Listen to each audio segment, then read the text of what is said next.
Welcome back. It is Sunday, January 7th in the NBA. My four best bets are on the way. Let's recap yesterday. A solid 2-1 day. I wanted that sweep, but a 2-1 day, we will take it. Now we had Jaylen Brown's over in points plus rebounds. That was free. He crushes the Pacers. Hopefully they don't move his lineup too much. I believe they play again tomorrow. And then Kyle Kuzma was my favorite pick of the day. Only put 1 unit on it. Should have made it a 25-unit play because Kyle Kuzma, he cooks the Knicks. He easily hit his over in points. Our only loser was Middleton. He did not get it done. Weird game. He played the minutes. Just no one on the Bucks showed up outside of Giannis, who scored nearly 50 points, and they still lost. That was a very weird game. 2-1 day, though. We got 4 picks inbound. It is Sunday. We have some early games. I'm not going to touch the earliest one. I believe I will touch the second earliest, which is the Blazers versus Nets game. But let's dive into the picks. Reminder, I did just post our NFL Best Bets video for Sunday, the final day of the NFL regular season. I got 4 picks over there. Go check it out. It's already posted. I have 4 picks I really like for Sunday's slate. We're going to end the season strong and go into the postseason over there. That video is posted right before this one. I'll link it at the top of the description and at the end of this video. But you guys came for some NBA picks. Let's dive into the first one. It is a guy that cost us a little bit of money in his last game. It's Anthony Simons. I like his over 22.5 points, minus 110 on DraftKings. Now, some people would claim that I have a man crush on Anthony, and that is not necessarily true. I'm not saying it's false, but it's not necessarily true. And I like Simons. I'm willing to run it back. I know he hurt us in the last game. It was against the Mavericks. They were double teaming him, and they got smoked in that game. So obviously he didn't play well. They were double team him. He's not going to hit his over in points. I don't expect the Nets to do that. The Nets really have struggled against number one options this season. And Anthony, we know when he's playing out there, he's going to be shooting the ball. He's not afraid of shooting any shot on the court. And look at since his return, Simons, sure, he's under in both games versus Dallas, 15 and 6 points on 5 of 16 and 1 of 8 shooting. That's a reason this line has declined from, the 24.5, 25.5, even 26.5 we've seen from Simons this year. Now we're down to 22.5. I'll take a stab at here because you look at this is just too good of a matchup. I mean, this is a guy in Simons that is just too talented, and I think this game is close. The Nets, not a team that I trust to blow out anyone. Now, sure, you could say, hey, they smoked the Thunder. This would be this is the perfect game for the Nets to come out here and lose. That's just what Brooklyn does. They're just not consistent. And I think that Simons can get it done. I mean, we saw him. He was over this line in 9 of his last 10 games prior to, getting his illness, then coming back with 2 straight dud games. I mean, he had a game earlier this season, nearly identical to what he just did. Played like 23, 24 minutes, shot 1 for 8. In that game, you saw him. He had 1 game. That was what he did last game. Had a similar game earlier this year. The next game, 33 points. Look, Simons is too talented, has too high of a usage, and if this game is close, I expect him to play a good amount of minutes. And we know Simons, he's capable of scoring bunches of points real quickly. So Simons, I just think, is better than those last 2 games he's shown. Obviously, Dallas kind of had a game plan for him. I don't really think the Nets have a great game plan. This is just the Nets defense that I think lives with their one-on-one defenders. Like, Mikal Bridges, really good defender. We'll live with it on Anthony Simons. I don't see them going out there and double teaming anyone. So I really do think Simons has a big day. Great bounce back day. We love him. We'll take his over in points at 22.5. I would play 23.5 as well. Opened at 21.5, which I wanted, but that line was long gone by the time I got to it. So Anthony, we need a big day. Let's go score 25 to 30 points. Now, my second pick is going to be a guy we haven't really talked about a ton. We talked about his teammates recently, but not him. It's Spicy P, Pascal Siakam of the Toronto Raptors, over 22.5 points, minus 105 on BetMGM. Nearly identical line to Anthony Simons. We need both you guys to score 25 points today. Now, I would play this at 23.5. I would actually look at his points plus assist prop a little bit before taking the 23.5, but I really like Siakam today. Arguably one of my favorite plays of the day. I only have 4. If I had to pick one that I love, I think it's Siakam. Now, when we look at Quickly, we've been talking about Quickly the last few days. I love Quickly, but his lines have been caught up to him. He's 27.5, 28.5 PRAs. I think he can get that, but I'd rather go to Pascal Siakam. Now, you look at Siakam, whose usage has been pretty good. The last 5 games, you look at him, he scored 27, 35, 36, 24, and 18 points. On 18, 24, 20, 14, and 11 field goal attempts. His last game was against the Sacramento Kings, only 18 points and 9 assists. I think he shot 11 times. Now, the last 2 games, you can say, hey, his usage is way down, Austin. What the heck's going on? 1 game, 14 field goal attempts. Very, very tough matchup against the Memphis Grizzlies. Still went over this line in points. Last game against Sacramento, they doubled him. There's a reason he had 9 assists on like 12 potential assists. They were doubling him in the paint. They said, hey, no, someone else has to beat us, and they doubled him, and sure, he got the 9 assists. Now, today he goes up against the Warriors, a team that, if you watch them, very rarely do they double someone, especially not a guy like Siakam who maybe gets the ball, in the post. Maybe if you're seeing them versus like Luka or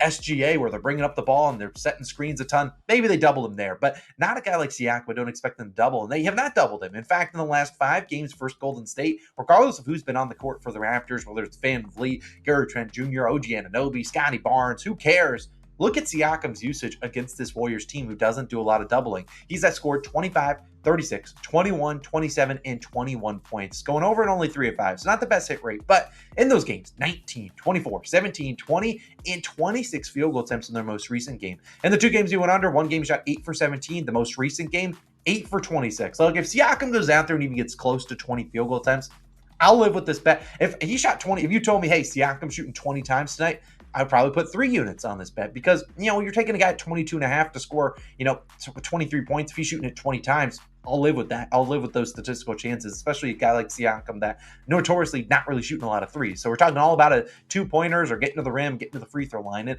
sure, Siakam, I think, honestly, what this bet comes down to, how well Siakam shoots the ball. I'm really confident the field goal attempts will be there. And I swear, man, Siakam, whenever we take his props, he gets into foul trouble. So cue the music when he has 2 fouls in the first 4 minutes and he's on the bench. But knock on wood, that doesn't happen because we can't predict foul trouble. But I just think this comes down to, hey, does Siakam shoot above 45% from the field? I think if he shoots 45 to 50% or even better, he goes over this line. If he shoots in the 30 to 40%, which sure, he could. He's an NBA player. They're going to have some bad games. He goes under. And I will take my chances with Siakam getting to the rim against the Golden State team that's still trying to figure out the lineups they want. Maybe Looney plays. Maybe they play Trace Jackson Davis at the 5. I don't know. But the Raptors are a team that play their stars a lot of minutes. We saw even in their last game. They were getting smoked by the Kings down by like 25. They kept their guys in, ended up making that game real close. And so Siakam, I really like him in a bounce back spot. Only 11 shots last game. I like his over 22.5 points. Consider making a bigger play. I wanted this to be a 1.5, maybe 2 unit play, but it is a Raptor. And the Raptors, I notoriously don't have the best success on, although been pretty good with quickly the last few days. Siakam, I need you to step up, avoid foul trouble, go shoot the ball, and shoot efficiently. Now my third play is going to be an under. Ooh, an under. No one likes them. But we did cash our last under, 1-0 in our last. 1-0 on unders in 2024. Maybe this is the year of the under. This is the guy that I'm okay fading. It's Aaron Gordon of the Denver Nuggets, under 15.5 points. Plus 100 on DraftKings. I'll take the plus value. Now, I would play this about minus 130. Now, why are we fading Aaron Gordon? Now, you look at Aaron Gordon on the season. I do have to apologize. I don't have a ton of notes for today's video. I want to get the videos out. We obviously had to work on NFL before this, then the NBA video, and we also have a college football video coming later on today. So I got rid of the notes. They'll be back tomorrow. Don't worry about that. But let's talk about Aaron Gordon, who so far this season, why are we taking this under? He's averaging 14.1 points per game, so nearly 2 points below this line. Now, he is under this line in 19 of 31 games played. So that's about, 60% of the time. Pretty good hit rate. Now, while yes, if you look at the matchup against the Detroit Pistons, you'd be like, Boston, this is a great matchup for him. Yeah, you're right.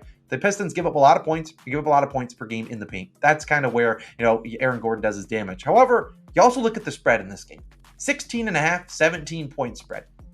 You don't see those types of spreads in the NBA all too often, as the Pistons obviously going on the road to take on Denver. Now, if this game's close, whatever. But the books are normally pretty sharp on spreads, and they're kind of indicating, tipping their cap, hey, they think this is not a close game at all. Especially the Nuggets coming off a game where they got, lost to the Magic, who were depleted. The Magic were down basically their whole lineup, and they lost that game.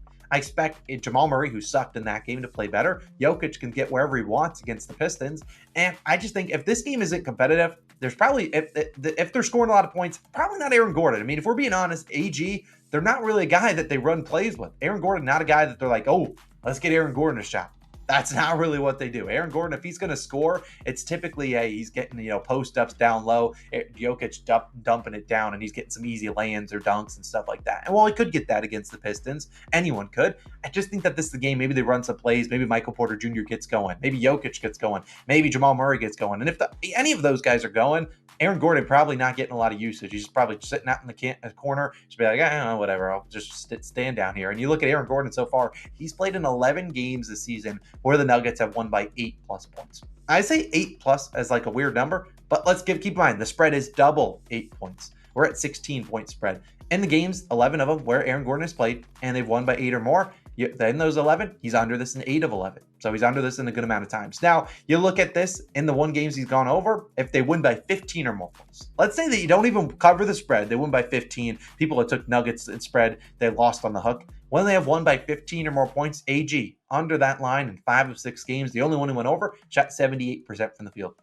Sure, he could shoot 78% today, and I'll be like, tip my cap to him. Whatever, it is what it is. But this season, he's averaging about 0.44 points per minute. So when you look at him, he would need to play about 36 minutes to hit this over in points to score 16+ points. Jamal Murray, Jokic, I don't think they have a defender for him. They can do whatever they want. AG is under this line in 15.5 points in 14 of 21 games when he's played less than 35 minutes. If AG plays 35 minutes today, and he just goes over and he just has to be played a ton, whatever. But I think there's a realistic possibility that this game could be a blowout. That wouldn't surprise anyone. And if it's a blowout, then he probably doesn't play a ton of minutes. And if he hits the over in like 25 minutes of action, whatever. But the Nuggets obviously still trying to search for some bench continuity and their bench to play better. Their bench is pretty much healthy, so everyone's pretty much out there. And if they do get up early in the first quarter, maybe he doesn't get subbed in as early in the second quarter, or maybe he just doesn't play many minutes in the fourth quarter, doesn't even play in the fourth quarter. I just think this line is a little bit too high. If this was like 13.5, I'm not taking it. But 15.5, for a guy that notoriously shoots, a bunch of twos and stuff, you're going to need him to be efficient from the field. And I just don't think that he has a big day. So Aaron Gordon, sorry we're fading you. Trying to go to 2-0 on unders in 2024. Give me his under 15.5 points plus 100 on DraftKings as I post this video. Also, worth noting to all my Serbian fans out there, Merry Christmas, or they might have a different name for Christmas, but it is Christmas Day in Serbia. That's at least when they celebrate it. I don't know why I know that, but I do. And so if Jokic, who's from Serbia, wants to put on a show scoring the basketball, we certainly welcome it. So Jokic, Merry Christmas. I don't really know. I should get more informed, but it is Christmas Day in Serbia. They celebrate it on January 7th. So I don't know how that plays into it, but whatever. Now my fourth play of the day will be a same game parlay. It's going to go the Clippers and Lakers game. Probably the biggest game that I'm looking forward to watching on the slate. I'm taking this one at plus 145 bet 365. 4 players. Before I even talk about it, I looked at about 4 or 5 other books. I was looking at FanDuel. I had looked at BetMGM, DraftKings, Bet at 365. Obviously, they were all about plus 135 to plus 145. So I just checked the best value. You should be able to get similar value. ESPN Bet might have better value. You can take it there. Haven't really signed up for ESPN Bet yet, but maybe I will for these same game parlays. But talk about the 4 fellas that are on the screen. Anthony Davis, 25 points. And then LeBron, Paul George, and Kawhi Leonard each to score 20 plus points, plus 145. Risking 1 unit to win 1.45. Now, it is a lot of points, but I'd argue if there's going to be points put on the board with an over-under 235-ish, they're going to be by these guys. And we're talking about the Lakers, a team desperately looking for a win. Darvin Ham, desperately looking for a win. He's playing LeBron and AD like 40-plus minutes a night because they can't buy a win. And I'm not saying they beat the Clippers. Clippers are a team that typically does actually play really well against the Lakers.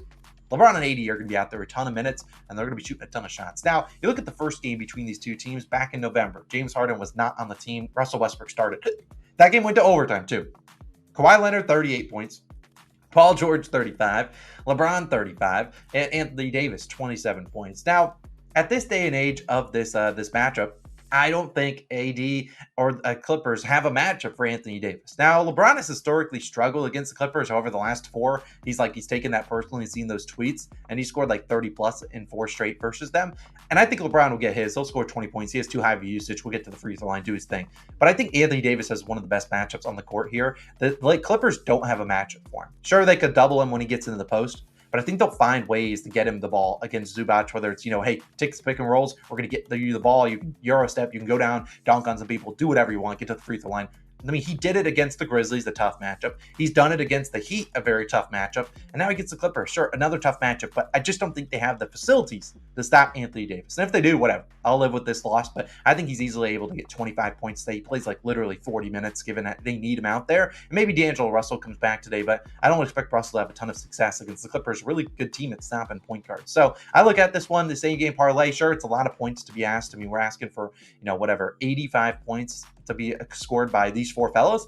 I just think that these are all the guys that are getting the ball in the hands. Kawhi Leonard, typically very consistent for 20-plus. Paul George, I've been very consistent for 20-plus points. Certainly is due a bad shooting day, so he could screw us here. But this is a Lakers team really struggling defensively, struggling from the three-point line. So we just saw Marcus Smart. He went berserk. He had 8 threes in that game. And I just don't think they're able to stop people from the three-point line. Paul George typically pretty successful against the Lakers. So 4 legs, plus 145 on Bet365. I will take my chances there. But those are my 4 favorite picks of the day. You guys have a wonderful Sunday. If you want to check out my NFL Best Bets video, check it out here. I'll be back tomorrow with some more picks. I have our normal slides and notes and all that things, the facts and all that. But stay tuned. I'll see you guys on Sunday or Monday. Also, later on today, we'll have our college football video posted. Probably not till later this evening for that Michigan and Washington game on Monday evening. But stay tuned for that. It'll be posted later today. You guys have a wonderful day. I'll see you guys in the next one. Peace.